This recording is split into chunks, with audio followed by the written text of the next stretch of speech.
Deer learner, আপনি যদি national achievement survey বা NAS 2021-এর জন্য সিলেকশন পেয়ে থাকেন এজ এ অবজারভার বা এজ এ ফিল্ড ইনভেস্টিগেটর, তাহলে কনগ্রেচুলেশন এবং এই ভিডিওটা আপনার জন্যই। কারণ ন্যাশনাল অ্যাচিভমেন্ট সার্ভের মেইন বিষয়টা হচ্ছে কন্ট্রোল শিট ফিল আপ করা। স্টুডেন্টদেরকে পরীক্ষা নেবেন, স্যাম্পলিং কীভাবে করবেন সেই বিষয়টা নিশ্চয়ই জানা আছে। স্যাম্পলিং নিয়ে কোনো সমস্যা থাকলে আমাকে জিজ্ঞেস করে নেবেন, আলাদাভাবে আমি বুঝিয়ে দেবো। তো মেইন যে ব্যাপারটা সেটা হচ্ছে কন্ট্রোল শিট ফিল আপ, কারণ কন্ট্রোল শিটেই বেশি উঠবে ওই পুরো সার্ভের সার্থকতা, এবং কন্ট্রোল শিটটা কিন্তু ঠিকঠাক মতো ফিল আপ করতে হবে। সেই ব্যাপারে যদি পর্যাপ্ত পরিমাণ ট্রেনিং পেয়েছেন তারপরেও যদি বুঝতে কোনো অসুবিধা থাকে সেই ব্যাপারে আমি বলে দিচ্ছি। তার আগে বলছি, আপনি যদি প্রথমবার হয়ে থাকেন তাহলে SMDN টিউটোরিয়াল ইউটিউব চ্যানেলটাকে অবশ্যই সাবস্ক্রাইব করে নোটিফিকেশন এনেবল করে রেখে দেবেন, কারণ স্টাডি সংক্রান্ত সমস্ত আপডেট আপনি এখান থেকে পেয়ে থাকেন। তো সেই কাজটা করে নিন, তারপর আমরা কন্টিনিউ করছি ভিডিওটাকে। আপনি যদি আমাদের চ্যানেলে নতুন হয়ে থাকেন, এখনও সাবস্ক্রাইব করেননি, তাহলে SMDN টিউটোরিয়াল ইউটিউব চ্যানেলটাকে সাবস্ক্রাইব করে নোটিফিকেশন এনেবল করে রেখে দিন এবং প্রতিটা ভিডিও ডেসক্রিপশন চেক করবেন, কারণ সেখানে ইনফরমেশন দেওয়া থাকে।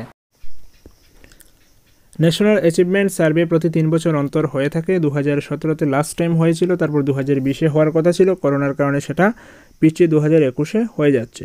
একই সাথে ভারতবর্ষের 733টা ডিস্ট্রিক্টে পরীক্ষা হচ্ছে। অ্যাসেসমেন্টটা হবে 12 নভেম্বর, 2017-তে হয়েছিল 13 নভেম্বর। ওকে, তো এক্ষেত্রে 1,23,000 স্কুলে একসঙ্গে সার্ভে হচ্ছে এবং প্রায় 38 থেকে 39 লক্ষ স্টুডেন্ট সেখানে পার্টিসিপেট করবে। তো প্রতিটা স্ট্যান্ডার্ডের 30 জনকে পরীক্ষা নেওয়া হচ্ছে, অর্থাৎ অ্যাসেসমেন্ট করা হচ্ছে, তাদেরকে নিয়েই অ্যাচিভমেন্ট সার্ভে করা হচ্ছে। তো যাই হোক, কন্ট্রোল শিটে যেটা সেটা কিন্তু নিয়ে যাবেন অবজারভার ওই দিন 12 তারিখে, এবং সেটা ফিল আপ করতে হবে ফিল্ড ইনভেস্টিগেটর যিনি নিযুক্ত হবেন উনি। তো একই সাথে ফিল্ড ইনভেস্টিগেটর এবং অবজারভার দুজন মিলেই কিন্তু সেটা ফিল আপ করবেন। তো প্রথমেই দেখতে পাচ্ছেন হচ্ছে গিয়ে নেম অফ দ্য অবজারভার। প্রথমেই উপরে যেটা লিখতে হবে, অবজারভারের নাম লিখতে হবে, সেটাকে আমি একটু জুম ইন করে দেখাচ্ছি। হ্যাঁ, কন্ট্রোল শিটের প্রথমে যেটা লিখতে হবে সেটা হচ্ছে নেম অফ দ্য অবজারভার। অবজারভারের নাম সেখানে লিখতে হবে, নেম অফ সেকশন।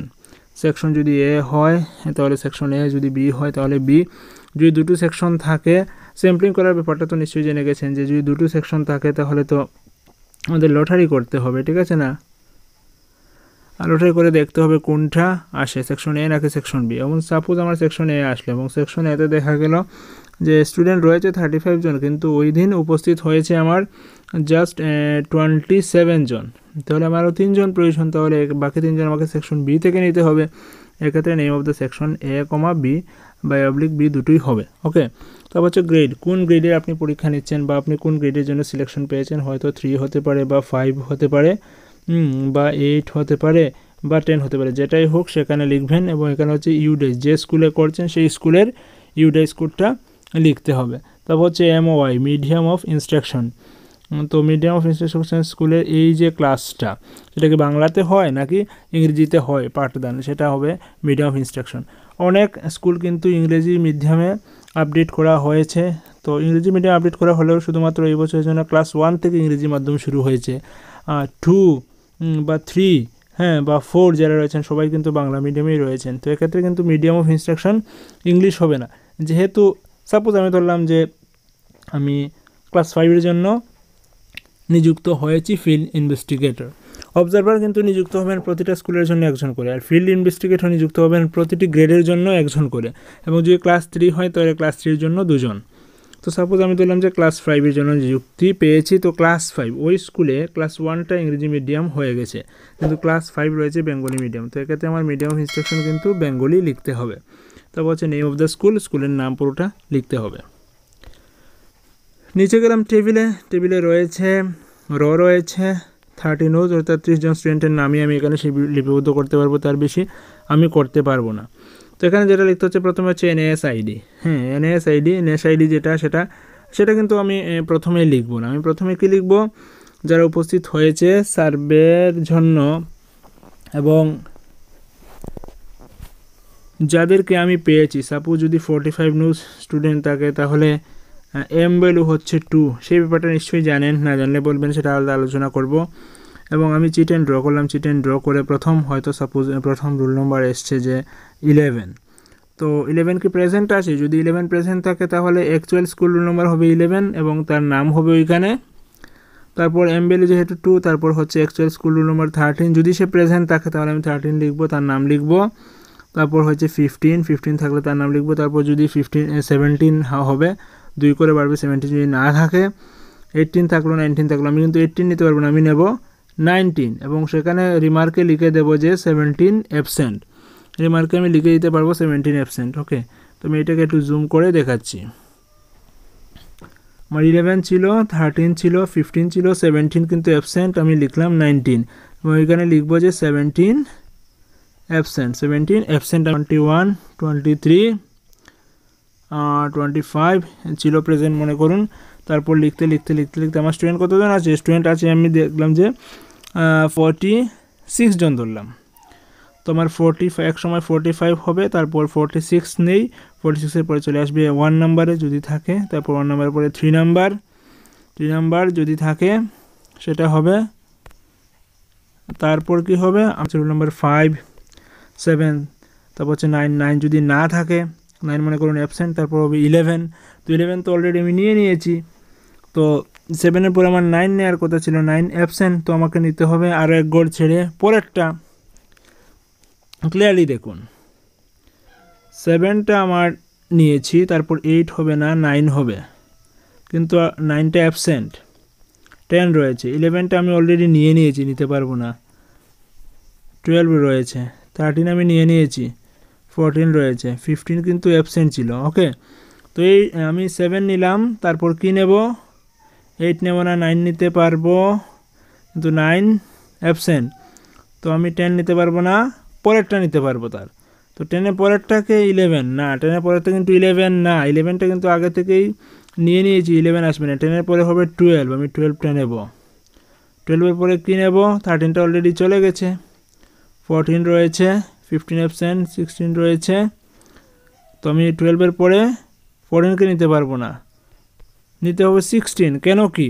12-এর পরে কত আছে? 12-এর পরে রয়েছে 14 এবং 16, কারণ 13 আগে নিয়েছি, সেটা হিসেবে আসবে না, 15 অ্যাবসেন্ট সেটাও হিসেবে আসবে না। তো 12-এর পরে আমি কত নেব? 16 নাম্বার রোল নাম্বারকে নেব। ওইভাবে করে করে যখন আমার 30 জন হয়ে যাবে, আমার প্রসেস স্টপ হয়ে যাবে এবং যতজনকে আমি নেব তারাই পরীক্ষা দেবে, বাকিরা পরীক্ষা দেবে না। ক্লিয়ার? You clear now? প্রসেসটা আমি যেটা বললাম সেটা পুনরায় দেখে নেন, ক্লিয়ার হয়ে যাবেন। ওকে, তো আমি সেখানে তাদের নেম লিখলাম। ওকে, নেম লিখার পর তারপর আমি কিন্তু NAS আইডিটা এখানে লিখতে পারবো। NAS আইডি জাস্ট 01, 02, 03 করে করে যতজন স্টুডেন্ট হয়, মনে করুন 22, 23 এমন করে করে 30 পর্যন্ত যাব। যদি আমার 13 স্টুডেন্ট অ্যাভেলেবল না থাকে, সাপোজ আমার ছিল স্টুডেন্ট জাস্ট 17 জন, তাহলে আমি 17 পর্যন্ত যাব এবং এখানে যে 01, 02 লিখবো সেগুলোই হচ্ছে NAS আইডি এবং সেই আইডিগুলো কিন্তু OMR শিটে ফিল আপ করতে হবে। OMR শিট করে ফিল আপ করতে হবে সেটা আমি আলাদাভাবে ভিডিও করেছিলাম, সেটা এই ভিডিও ডেসক্রিপশনে দিয়ে দেবো, সেটা দেখে নেবেন। ওকে, তো বাম দিকে রয়েছে দেখুন যে AT বুকলেট নাম্বার, অর্থাৎ অ্যাচিভমেন্ট টেস্টের বুকলেট নাম্বার কোয়েশ্চনে থাকবে, সেই নাম্বারটা এখানে লিখবেন। তারপর প্রত্যেকটা স্টুডেন্টকে দিতে হবে পিউপিল কোয়েশ্চেনারিজ। তো পিউপিল কোয়েশ্চেনারি সবার ক্ষেত্রে সমান হবে এবং কোয়েশ্চেনারিজ একটা নাম্বার থাকবে। তো সেখানে কিন্তু পিউপিল কোয়েশ্চেনারি যেটা দেওয়া হলো, সাপোজ 15307, তো এখানে পিউপিল কোয়েশ্চেনারি যেটা থাকবে এগুলোর নাম্বারগুলো লিখতে হবে। তারপর হচ্ছে বুকলেট সেট কি লিখবেন? যে অ্যাচিভমেন্ট টেস্টের ক্ষেত্রে কিন্তু বুকলেট ABCD এমন করে থাকবে, ঠিক আছে? তো বুকলেট নাম্বার আমি লিখলাম সাপোজ 15306 বা 366। সেট কি? সেট ছিল সেটা হয়তো B, তবে আমাকে পুরো মেনশন করতে হবে। বুকলেট সেট যেটা, সেটা হচ্ছে অ্যাচিভমেন্ট টেস্ট এর বুকলেট সেট, আর পিউপিল কোয়েশ্চেনারিজের বুকলেট নাম্বারগুলো তো সেখানে লিখতে হবে। তো এইভাবে হচ্ছে আমার এই টেবিলটা কমপ্লিট করলাম কন্ট্রোল শিটের। তারপর আমি গেলাম ডান দিকে গিয়ে দেখতে পাচ্ছি প্রথমে রয়েছে যে number of attempted student in NAS sampled batch, number of attempted student in NAS sampled batch. তো এক্ষেত্রে কতজন স্টুডেন্টকে আমি নিলাম? যদি আমার 30 হয়ে যায় তো সেটা আমি 30 লিখব, আর যদি মনে করুন যে আমার স্টুডেন্ট থাকে 27 জন, তো এলে 27 লিখবো এখানে, এবং এখানে এগুলোকে রাউন্ড শেপ করে দেবো, এখানে 2 এবং এখানে 7, এইভাবে করে সুন্দর করে রাউন্ড শেপ করে ভরে দেবো এগুলো। ওকে, তারপর যেটা রয়েছে হচ্ছে TQ বুকলেট নাম্বার। তো টিচার কোয়েশ্চেনারিজ যেগুলো দেবো, টিচার কোয়েশ্চেনারিজের ব্যাপারে বলি। সাপোজ আমি 5-এর জন্য সিলেকশন পেয়েছি, আমি 5-এর FI। তো 5-এর ক্ষেত্রে কয়টা সাবজেক্টের পরীক্ষা হচ্ছে? 5-এর ক্ষেত্রে আমার হচ্ছে মডার্ন ইন্ডিয়ান ল্যাঙ্গুয়েজ। 5-এর ক্ষেত্রে পরীক্ষা হচ্ছে ল্যাঙ্গুয়েজের অর্থাৎ বেঙ্গলিয়ের, তারপর হচ্ছে ম্যাথামেটিক্সের, তারপর হচ্ছে EVS-এর। তো 5-এর ক্ষেত্রে আমার টিচার কোয়েশ্চেনারিজ দিতে হবে 3টা। ল্যাঙ্গুয়েজ যিনি পড়ান ক্লাস 5-এ তাকে দেবো একটা, ম্যাথামেটিক্স যিনি পড়ান তাকে একটা, EVS যিনি পড়ান তাকে একটা। আলটিমেটলি আমরা এগুলো বলে কিন্তু HM-এর হাতে হ্যান্ডওভার করে দেবো। HM উনি ফিল আপ করিয়ে দিয়ে দেবেন ওনার টিচারদের দিয়ে। এবং ওই দিন কথা হচ্ছে কি সমস্ত টিচার অ্যাটেন্ড থাকতে হবে, সেগুলো কিন্তু ইনস্ট্রাকশন দেওয়া হয়ে গেছে, তো কোনো টেনশন নেই। তো আমি টিচারকে যে বুকলেট দিলাম, সেই বুকলেটগুলোর নাম্বার যদি থাকে নাম্বার এখানে লিখতে হবে। সাপোজ 13702, এটাকে দিলাম 13704, এমন করে করে যে বুকলেটগুলো আমি দিলাম হাইয়েস্ট আমি 3টা দেবো 5-এর ক্ষেত্রে। আর 10-এর ক্ষেত্রে কিন্তু 5টা দিতে হবে। 10-এ কিন্তু 5টা সাবজেক্টের পরীক্ষা হচ্ছে, সেজন্য এখানে 5টা অপশন দেওয়া আছে। ওকে, তো আমি কিন্তু 5-এর হলে আমি 3টা দেবো। তারপর হচ্ছে SQ বুকলেট নাম্বার। SQ মানে হচ্ছে স্কুল কোয়েশ্চেনারিজ, সেটা ফিল আপ করে দেবেন স্কুলের HM বা TAC যিনি ভারপ্রাপ্ত রয়েছেন উনি, এবং ওনাকে যে আমি SQ দেবো, SQ এর বুকলেট নাম্বারটা ওইখানে লিখতে হবে।